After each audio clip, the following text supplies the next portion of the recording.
Do you take a general or multivitamin? And if so, what kind and why? Because there are studies that show that people probably don't need to take vitamins or multivitamins, but I feel that applies to such a small segment of the population that may have no health problems, takes no meds, and eats a perfect organic, unprocessed diet. So I do feel it's important to choose and take a general multivitamin. As you get older, it's even more important to take one because aging is simply a risk factor of disease, so we need more antioxidants and protective nutrients. We also absorb less as we get older, tend to have health problems, and take medications that affect our nutrient status. If you're looking at men's versus women's vitamins, save your money because there's hardly any difference between the two. Women's may have a little extra calcium or iron. There might be a little hormonal supplement in it, but honestly, that's not really what you're looking for. That's not the goal. What I look for when it comes to a multivitamin is the quality and form of each ingredient and vitamin in the supplement.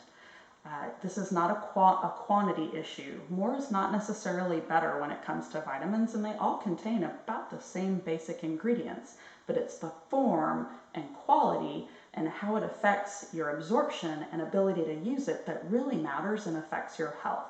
I have just a few tips on how easily to find a quality supplement. So grab your supplement off the shelf and look at the B vitamins, particularly folic acid.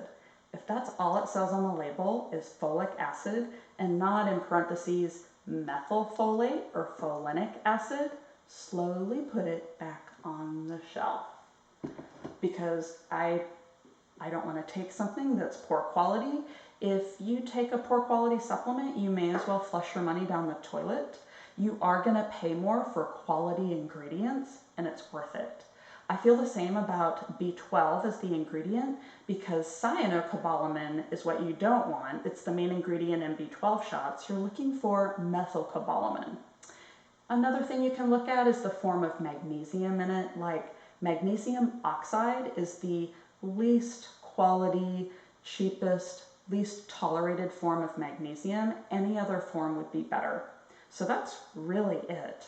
If you find a vitamin that meets that criteria, go for it.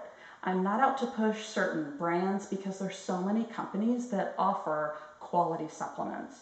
You're not going to find them everywhere. You may need to go online or buy them from a distributor. I like to look for them at specialty or compounding pharmacies. Remember that supplements are not regulated by the FDA, so what it says on the label, you're not guaranteed what's really in it, but there are some third-party companies that do review quality of products, so you can look for their seal on the label, which is helpful, like USP, the Pharmacopoeia seal, or consumerlab.com.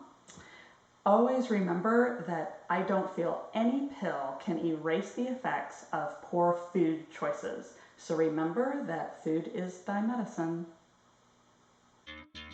Research shows that clicking the thumbs up and subscribe button will make fingers healthy and strong, and besides, it's free.